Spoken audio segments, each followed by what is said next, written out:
എന്താ കിടക്കുന്നേ? വീട്ടിൽ നിന്ന് മാറി നിന്നിട്ടായിരിക്കും വിഷമമില്ലേ? നമ്മളെന്തിനാ വിഷമിക്കുന്നേ? എന്നെ സ്വന്തം അമ്മയെ പോലെ കണക്കാക്കിയാ മതി കേട്ടോ. മോളെ ഇച്ചിരി വെള്ളം ഇങ്ങോട്ട് എടുത്തുണ്ടോ? തൊണ്ട കുത്തിയിട്ട് മേലെ ചുമച്ച്. എനിക്ക് വയ്യ, അമ്മ അവിടെ പോയി എടുക്ക്. ഞാനിപ്പോ ഇവിടെ ഒരു കാര്യം ചെയ്തോണ്ടിരിക്കുവല്ലേ.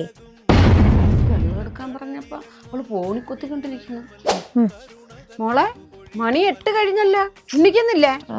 എഴുന്നേക്ക്, മണി 8 കഴിഞ്ഞ്. ഒന്ന് പോ അവിടുന്ന്, നീ വായിച്ച ഇവിടെ കിടക്കട്ടെ. കൊള്ളാമല്ല. വീണേ മോളെ ഇങ്ങോട്ടൊന്ന് വന്നേ. ആ എന്താ? ഇച്ചിരി ഒന്ന് പൊളിച്ചവനെ അച്ചറടാന്. പിന്നെ എന്നെ കൊണ്ടൊന്നും പറ്റത്തില്ല. മോളെ ഇങ്ങോട്ടൊന്ന് വന്നേ. എന്താ അമ്മേ? നമ്മുടെ അമ്മ എന്നും നമ്മുടെ അമ്മ തന്നെ. ആ സ്ഥാനം ഒരിക്കലും വേറെ ആർക്കും കൊടുക്കാൻ പറ്റത്തില്ല. അതുകൊണ്ട് മോളെ എന്നെ അമ്മായി അമ്മയായിട്ട് കണ്ടാകും. ശരി, എന്നാ പോയി അടുക്കള പോയി വല്ലതും ചേടി. അവള് കുറെ അമ്മയൊക്കെ നടക്കുന്നു.